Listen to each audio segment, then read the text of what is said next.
rise on behalf of the Greens to respond to the New South Wales Liberal-National Government's public interest debate motion moved by the member for Albury that states that this House acknowledges that the New South Wales 2022-23 budget secures a brighter future for New South Wales by improving access to housing affordability.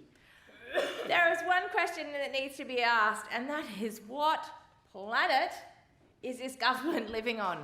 Because if you read the front page of any newspaper for the last week, for the last month, for the last 3 months, for the last year, you will see that there is almost always a story about increase in housing costs, increase in rental stress, a disastrous waitlist for public housing. You see stories of mould, of leaks, of rent hikes, of bullying real estate agents, of dodgy landlords and of greedy banks.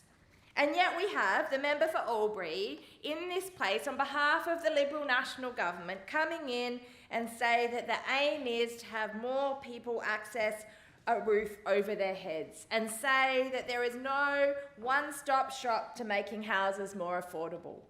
The problem is there might not be one-stop shop, but there are very clear solutions. Solutions that advocates in the affordable housing space, in the social housing space, in the public housing space have been identifying for decades. They start with investing in more social, public and affordable housing.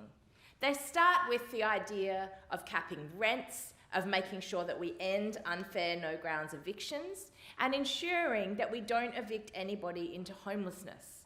They also require a level of honesty about which prizes we're going to claim for being the biggest or the best in the country. I note that the member for Margoa talks about the fact that the state of New South Wales has more homes under construction than any other state. This state, under the New South Wales Liberal-National Government, also can claim some other prizes.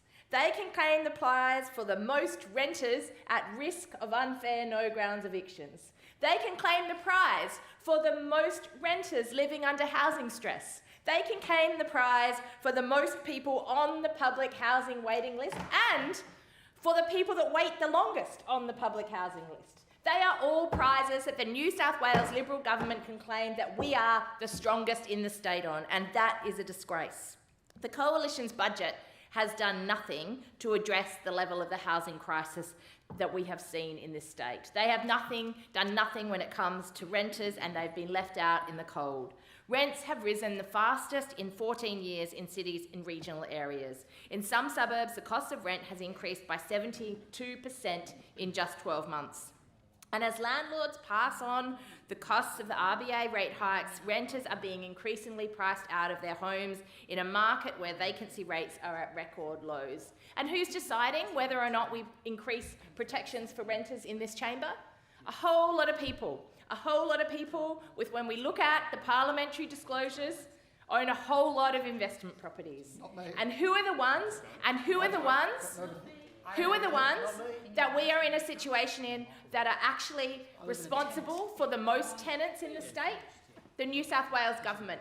Because as the responsible people that should be running our public housing system in the state, instead they are letting it go to disaster and ruin, with outrageous stories of mould, of water damage, of leaks, and of failed maintenance as a result of their mismanagement over so many years. We know that the number of tenants that are falling behind in their rents has surged to almost 50% this year. This is as a result of an outrageous failure for this government to recognise the needs of renters, and something that we are committed to continue to pushing, no matter how much everyone in this chamber would like to ignore the rights of renters. And it appears to be that there are no ends in sight for the costs of rents, because the rents continue to climb, and as much 10% over the next year is what is predicted. But what happens?